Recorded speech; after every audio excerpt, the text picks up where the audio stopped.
Welcome back to Discovering Geometry with Mrs. Berry. This is lesson 37. Today we are talking more about circles and the properties of tangents. Remember that a tangent line is a line that touches a circle at only one point. Think of the circular train wheels on a track.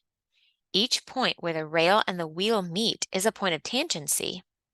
Why can't a train wheel touch more than one point at a time? A perfectly rounded circle will only touch a line at one point. Our first investigation. What is the relationship between a tangent line and the radius drawn to the point of tangency? So we're going to construct a large circle, label it with a center of O, then use your straight edge to draw a line that appears to touch the circle at only one point. This is your tangent line, and we will call that point T.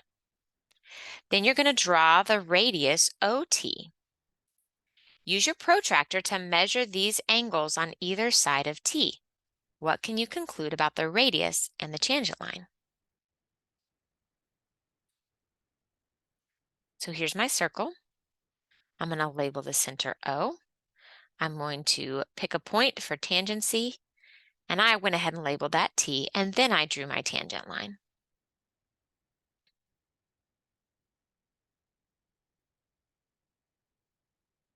Then I'm going to draw and connect the center to the point of tangency. That will be a radius.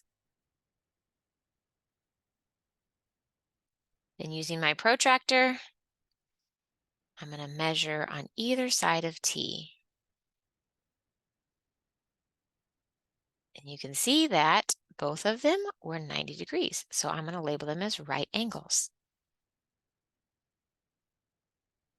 So the tangent conjecture is a tangent to a circle is perpendicular to the radius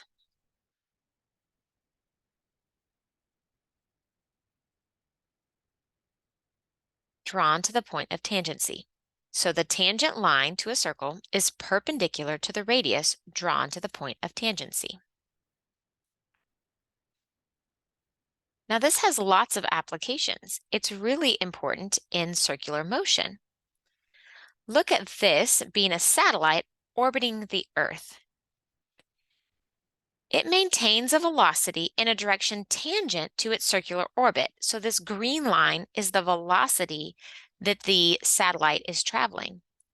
And yes, it changes directions as far as north, south, east, west, based on where it is on the circle. It is always tangent to its circular orbit.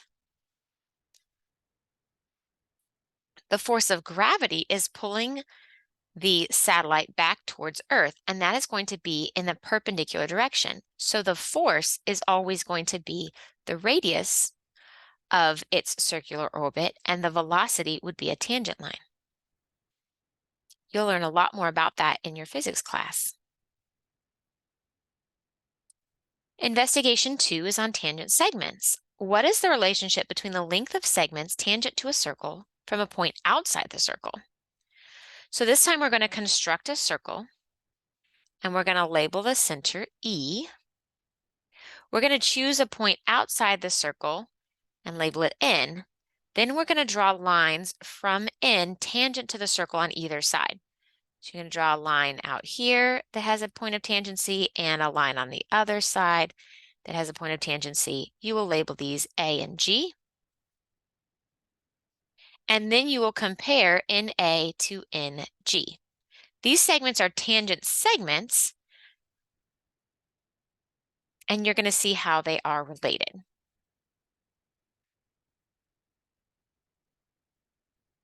Here's my circle with the center E. I'm drawing a point out here that is N.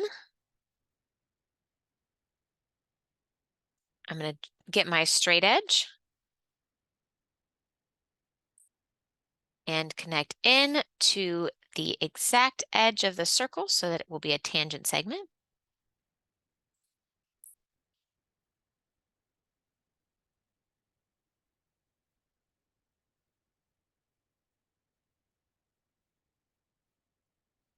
And on the other side of the circle, exactly where it touches, label those A and G. And then I'm using my compass just to measure the distance. If you had a ruler, you could use a ruler as well. And I find that they are congruent.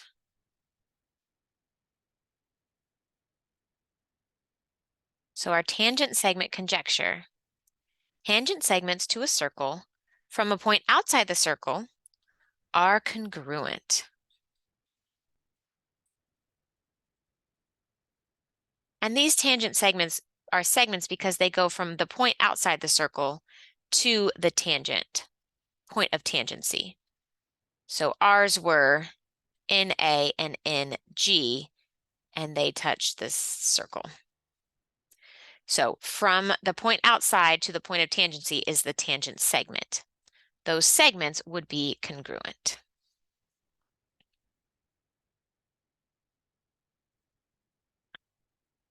We have a few more definitions. Tangent circles are two circles that are tangent to the same line at the same point. And this can be done in two different ways. We can have internally tangent, meaning the circles are inside of each other. And so this is their point of tangency, and that point of tangency is for both circles for this blue tangent line that is tangent to both circles.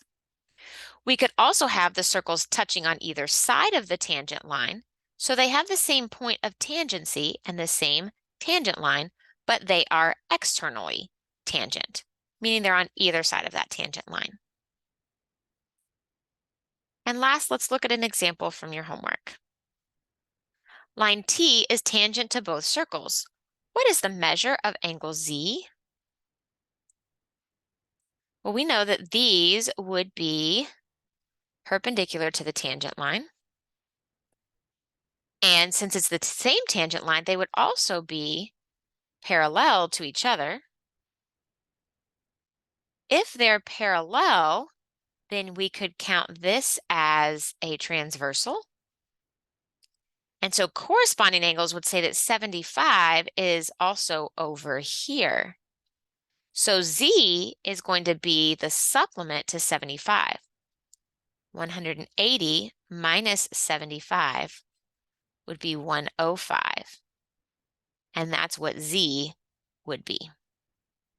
Do we see how because these radii are both perpendicular to the same tangent line, that means they're going to be parallel to each other. And that's how we figured out corresponding angles and a supplementary angle.